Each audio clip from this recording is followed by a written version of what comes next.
You're listening to Skeptoid. I'm Brian Dunning from Skeptoid.com. The Many Voices of Frank's Box. Many times have the annals of the paranormal been graced with descriptions of Frank's Ghost Box, an electronic device that is claimed to allow ghosts to communicate with us through randomly tuned radio broadcasts. Imagine tuning the knob on a radio, first imagine a radio that still works that way, and recording the sound output. You'd expect a bunch of random noise from across all those stations you just swept past. And that's exactly what Frank's box produces. But inventor Frank Sumption, and many imitators who have built similar devices, believe they receive intelligent communication in that noise. It's basically an iteration of what ghost hunters call electronic voice phenomena, the idea that ghosts communicate with us through electronics. I should note that the impetus for this episode was an email I received from Frank Sumption's niece. I won't give her name or what she said in the email, but her point is that Frank is a good, honest, average guy who is notable only in that he believes he's stumbled onto something. He doesn't scam anyone, he's neither selling his box with unproven claims, nor is he charging people money to talk to their dead relatives. Frank makes the plans to build his device available for free as a downloadable PDF file. And he has a page on SoundCloud where he posts his most interesting recordings, for everyone to hear. He's a guy who has some bad information, and has failed to apply critical thinking to it within the context of scientific literacy. In other words, he's exactly like 99% of the people out there. Nevertheless, most of the time when Frank Sumption has been mentioned anywhere, online, in print, or on a radio program or podcast, he's dismissed as a crazy nutcase. And that's precisely what prompted his niece to write. So today we're going to look at the phenomenon of Frank's ghost box and talk about how and why it occupies the place it does in pop paranormal culture, and hopefully find something more intelligent to discuss than hurling personal insults. So let's get to what you really want to hear, some of Frank's received messages. Let's get started with one just to get the idea. On his SoundCloud page, Frank posts clips that he has already edited down to just the moment that he considers significant, and then repeats each one several times as he adds equalization and/or changes the pitch to make the speech more distinct. Here's one, and I'll just tell you in advance that Frank has identified the words, "Frank will save you," in here.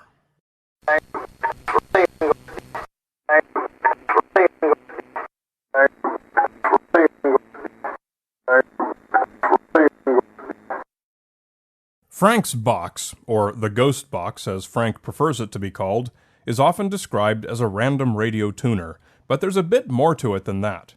He first developed the idea in 2002, and there are three basic parts to his device. First is a component that generates either white noise, like this, or a sweeping tone, like this.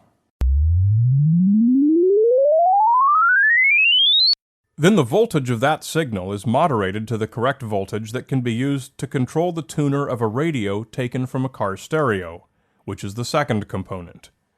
Car stereos are used whose tuners are voltage controlled, which in their original factory condition would have come from the tuning knob. But in Frank's case, it's either a random signal that constantly tunes the radio all over the dial, or a sweeping signal that tunes the radio all the way from one end to the other. Frank has said he believes that the sweeping method gives better results than the random, or white noise-controlled, method. The third component is what he calls the echo box. It's about the size of a shoebox with speakers and a microphone inside. The radio's audio output is played over the speakers inside the chamber, and picked up by the microphone. The signal coming from this microphone is what produces the final product. So what you hear from the box is not the direct output of what the radio tuner picks up. You're actually hearing it one generation away. It's played over speakers into a small box, and then that live audio is recorded and played for you. Frank describes the purpose of the echo box. The randomly tuned radio modules provide a source of random audio that is sent to an enclosure I call an echo box, for lack of a better name. The idea of the echo box was received by what I can only call telepathy, which indicated to me that there is at least some outside guidance working in tandem with the electrical components of this system. For me, this analysis is the most illogical part of the system. If the purpose of the echo box is to give the ghosts a chance to interact with and alter the audio to say what they want it to say, then what's the point of the radio tuner part to begin with? Most EVP enthusiasts believe that the ghosts are able to interact with the electronics of the recording system itself, thus producing sound that was inaudible in the room where it was recorded. If this is the case with the ghost box, then either the radio tuner or the echo box is redundant. Logically, all of this is predicated on two massive assumptions. Assumption number one is that ghosts exist, or at least some sort of spiritual entities that are actively trying to communicate with us. Assumption number two is that these ghosts or other beings are able to communicate with us via electronic equipment. Both of these assumptions, in order to be true, would require radical revisions to much of what we know about the universe. This is where Occam's Razor comes into play. Occam's Razor tells us that of two possible explanations for an observation, the one requiring the fewest new assumptions is more likely to be the true one. Frank's explanation for his observation is that the ghosts are talking through his box. Another explanation, founded in scientific skepticism, suggests that Frank is simply honestly mistaken. Frank's explanation requires radical new assumptions about our universe. The skeptical explanation requires no new assumptions at all. People are mistaken about their observations all day, every day. I am, you are, Frank is, everyone is. Proponents of the ghost box have argued that the evidence of the voices being real is so overwhelming that the skeptical explanation becomes the one requiring the most new assumptions. And granted, if the ghost boxes were indeed producing unambiguous communications, they might have an argument there. So let's go back to SoundCloud and check out another example, keeping in mind that the ones Frank has chosen to post have already been carefully edited and selected for being the best quality. This time I'm not going to tell you in advance what Frank thinks this one says. Listen.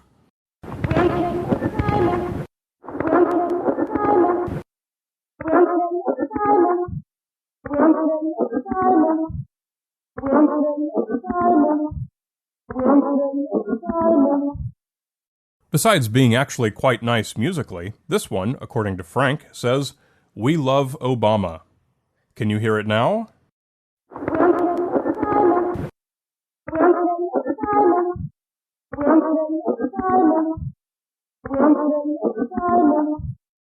But when I listened to it, I thought it said, "We kill Obama." A slightly different concept.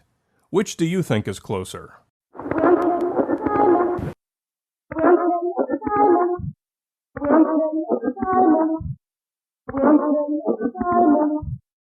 This illustrates the largest problem with not only the ghost box voices, but with all paranormal electronic voice phenomena. They are completely subjective. It's not printed on a page with an unequivocal meaning.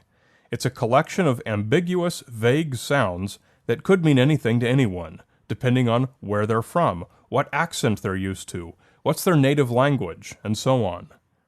Consequently, random sounds are always going to be interpreted differently by different people who pick up different patterns. We call it audio pareidolia, or apophenia. It's what happens when your brain correctly tries to discern patterns in randomness, but comes up with an incorrect identification. Thus, anyone who has called Frank Sumption crazy is wrong, at least based only upon his work with the ghost box. Frank's brain is doing exactly what it's supposed to do, as was mine when I listened to his recording and heard, "We kill Obama." In reality, there was no one on the other end of the line saying anything specific, so far as we know, and so far as rational investigation of how the box works will lead us. To his own misfortune, Frank has placed an amount of faith in his analysis that most of us would characterize as too much. It's normal and healthy to misinterpret minor observations when you can integrate those interpretations into your life. But when they start to take over your life or change its course, then you've got a real problem. One of the most popular themes to the messages he believes he has received are warnings of tremendous natural disasters. Try this.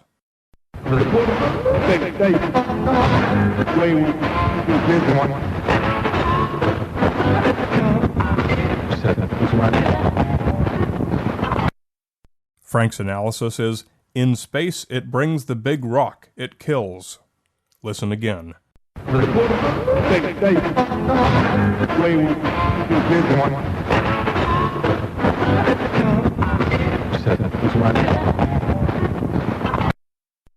How ghosts would have astronomical knowledge and be able to express it in English, yet not know the word for asteroid, is not convincingly argued.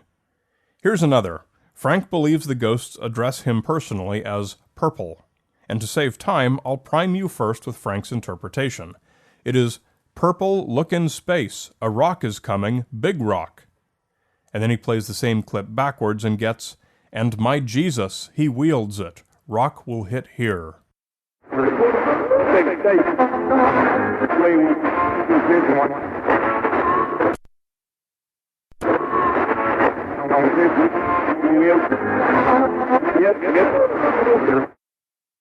Well, I didn't hear it either.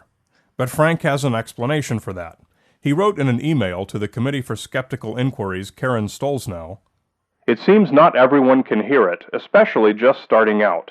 It takes time to tune in the ear and maybe develop some intuition. The box is extremely complicated, and talking about it for a mere 2 hours is just not enough time. 2 years would be better. It takes time to develop a feel for the communications. I get very frustrated when I get voices that seem perfectly clear and no one else can hear it." In logic, we call this a special pleading. It's an appeal to a higher power or greater ability than you have or can comprehend. Thus, your experiences are inadequate and not useful as evidence. This is how Frank has convinced himself why other people not hearing his messages is not a problem for his device. He also has a way to twist the ambiguity of each recording's meaning into evidence in favor of the process. He wrote this on a Yahoo Group's message board. "It's not the device, it's the user. The messages received are for the user, and rarely does anyone hear the same thing as the original listener. No two people hear the same, so the idea of an objective listener is an insult to most people doing this work." Again, a special pleading. If you didn't hear the same thing as I did, it's because the message wasn't meant for you. If this were true, it would make every analysis of every recording by every EVP practitioner immune to question. Fortunately, the scientific method does not allow us to accept concepts that are immune to testing. If an idea is not verifiable, then it's not scientific. Frank's ghost box is not scientific.